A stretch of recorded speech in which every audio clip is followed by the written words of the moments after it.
Mesdames et messieurs de la presse, merci d'avoir répondu à notre invitation. Je me présente, je suis Abdourahmane Fall, le secrétaire général de l'Entente et le coordonnateur de Pastef commune de Thilmakha. L'EPAC est l'entente des patriotes du Cayor des profondeurs, dirigée par le docteur Abdoulahat Gueye, qui est notre coordonnateur. L'EPAC est une entente composée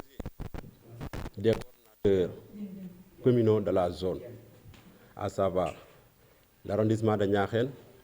et l'arrondissement de Mérina Dakhar. Chaque arrondissement est composé de 4 communes. L'arrondissement de Niakhène est composé de 4 communes. La commune de Niakhène, dirigée par le coordonnateur Pape Biram Gaye. La commune de Thilmakha, dirigée par moi-même qui vous parle. La commune de Pekes, dirigée par Adama Gueye. La commune de Ngandiouf, dirigée par Daro Dieng. Et la commune de Mbayène, dirigée par Massour Dieng.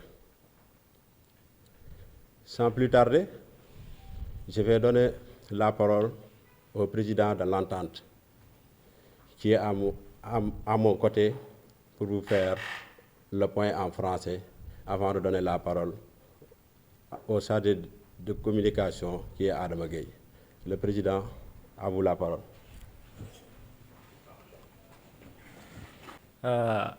Merci Abdourahmane pour cette brillante introduction. Bonsoir mesdames, messieurs de la presse, messieurs les coordonnateurs, chers patriotes, chère population du Cayor. Merci à tous d'avoir répondu à notre invitation, particulièrement vous, messieurs les journalistes. Nous avons initié cette déclaration de presse pour évoquer essentiellement 3 points. D'abord, l'objectif de l'entente des patriotes du Cayor des profondeurs. Ensuite, l'élection présidentielle du 24 mars 2024. Et enfin, les attentes et urgences de la population du Cayor des profondeurs.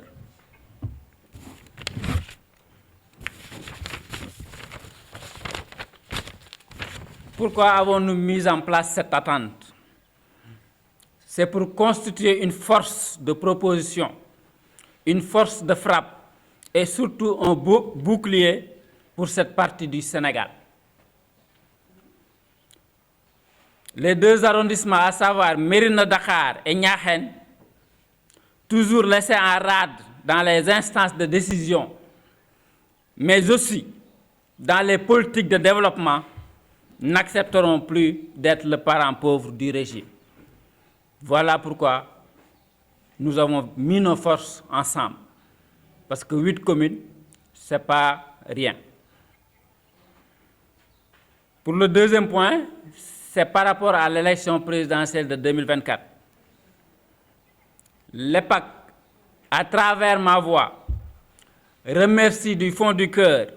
toute la population des communes de Mérina Dakhar, Koul, Pekes, Ngandiouf, Mbayène, Thilmakha et Niakhène qui ont voté à presque 60% la coalition Diomaye Président.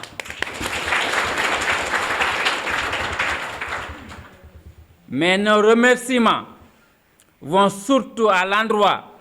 de ces différents coordonnateurs ici présents et leurs équipes qui ont abattu un travail titanesque ayant abouti à ces résultats.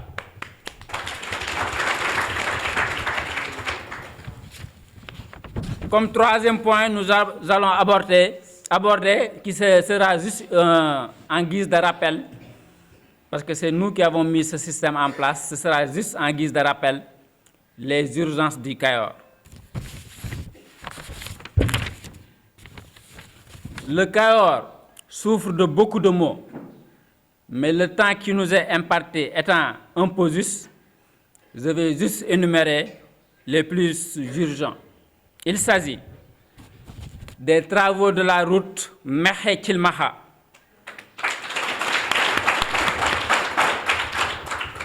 qui passe par Pekes, Mérina Dakhar et Niakhène, qui constitue une urgence vraiment très urgente. Excusez-moi de la répétition, hein, c'est ça la réalité. Cette route-là ne peut plus attendre. Nous demandons à Monsieur le Président Bassirou Diomaye Faye, à son Premier ministre, Monsieur Ousmane Sonko, et à Monsieur Malick Ndiaye, ministre des Infrastructures, de nous changer sans délai l'entreprise Sotracom, qui d'ici 30 ans ne va pas nous faire une route.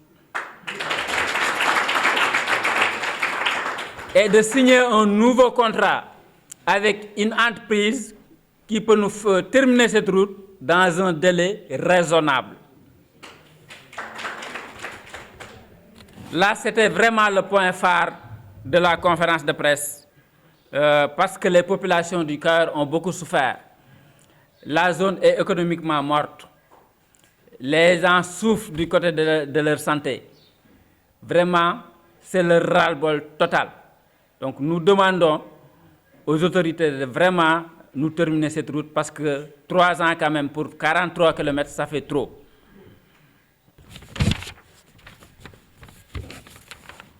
Comme autre urgence, nous avons le bitumage de la route Ndande-Ngandjouf-Niakhène, le bitumage de la route Pekes-Mbayène, le bitumage de la route Niakhène-Mbayène, le bitumage de la route Pekes-Gadiel, Djemoul. Donc ça, c'était aspect infrastructure routière. Nous avons besoin aussi d'un hôpital ou au moins d'un centre de santé dans cette zone du Cayor. Nous demandons des agropoles pour l'insertion des jeunes, l'électrification des villages, car le taux d'électrification est très faible, la construction d'écoles, que ce soit dans le primaire comme dans le secondaire, et le renforcement du personnel enseignant. Nous demandons des salles de classe également pour les lycées et les collèges de la zone. Nous demandons aussi à l'État d'intervenir dans le problème d'Aquatec avec les populations, car c'est source de tension presque de tous les jours.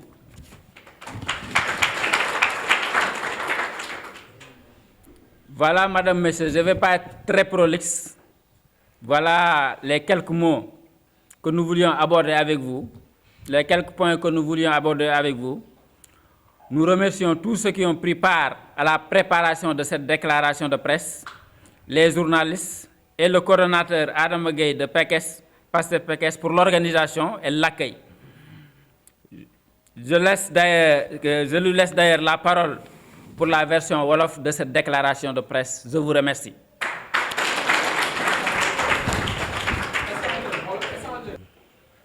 salaamaaleykum bokki Kajoor, man la Adama Gueye, coordonnateur Pastef Pekes.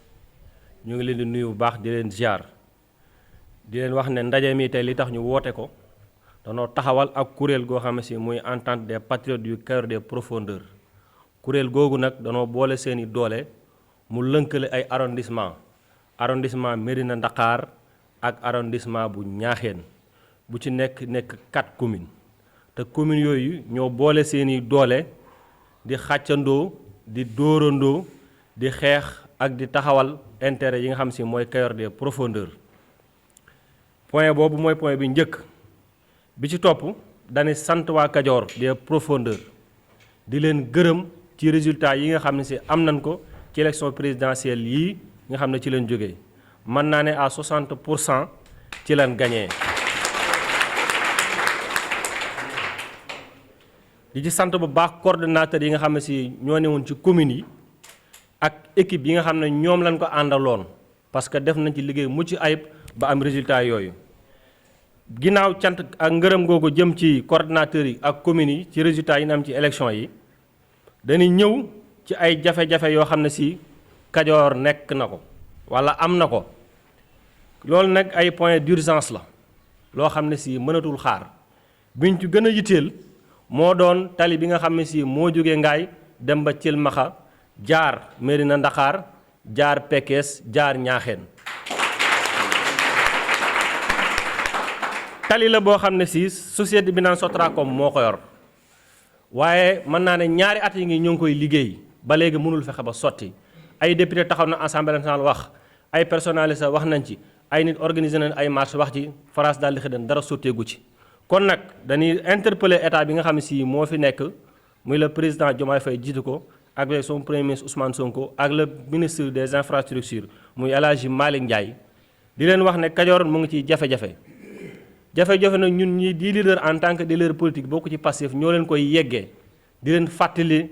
pour ñu gaaw mën cee jël ay matuwaay parce que tali bi moo ngi lor nit ñi amatuñ wér-gu-yaram ndax tali bi nit ñi économie bi lompañ na dem beeg dikk bi jafe na ndax tali bi kon nag ñoo ngi leen di ñaan situation d'urgence boobu ñu gaaw ñu ko régleel. buñ ca jógee gis nañ ne gox yi dañoo xaw a fasantikoo lu leen lënkale jafe na trop bokk na ci ay bâtiments yoo xam ne si war nañu ko mën a amal ci yoon yu bari jëm ci Pekes Mbayeen jëm ci Ñaaxeen Mbayeen Pekes jéemul ak ay yoon yu ci baree bari yoo xam ne si war nañu ko mën a biti dañuy lim ci yooyu rek yeneen point yi nga xam ne si Kajoor des profondeurs am na ko ci ay jafe-jafe bokk na ci amuñu benn infrastructure sanitaire boo xam ne si dëppoo na ak jamono maanaam ab hôpital boo xam ne war nañ foo mën a fajoo ci Kajoor des profondeurs bi yëpp amu fi kon nag ñu ngi leen interpeller encore une fois ci loolu ak des agropoles d'insertion des jeunes maanaam foo xam ne si war nañoo mën a wutal ndaw ñi luñ mën a daane seen doole beneen bi jëm na ci wàllum jàngale mi parce que lycée yi commune yëpp boo ci jël am na jafe-jafe lycée manqué nañ ay salle de classe yenn ñu ngi en construction mënut a àgg beneen bi mooy électrification des villages donte am na waaye des na lu bari bu ñu demee ba ci jamono ji ñu naan am na ay dëkk yoo xam ne nee na ci Kajoor amuñu courant loolu jàpp naa ne lu xaw a jéggi dayo la beneen bi mooy jàngalekat yi nga xam ne si nekk nañ ci école yi manqué na trop ci école yu bari yoo xam ne si da nga fay dem ak aussi seeni salle de classe yeneen point yi nga xam ne si am na ci encore muy problème mu Aquatec ak population yi forage yu bari am nañ jafe-jafe ngir Aquatec population bi ñu ngi souffrir ndax lu leen Aquatec teg te ba léegi problème mu ngi commencé di gën di yokku kon nag ñu ngi interpeller encore une fois di fàttali rek gouvernement bi fi nekk ne leen Kajoor mu ngi dund lu lépp te di leen tàllal loxo di leen ñaan lu mu gën a mën a gaawe rek ñu ñëw saafara ko loolu lépp bu ñu jógee ci loolu dinañ sant gërëm journalistes yi ak assistance bi ñëpp ñi nga xam ne jóge nañ ci communes yu bari ñëw fekkee waxtaan bi sant leen baax gërëm leen merci encore une fois.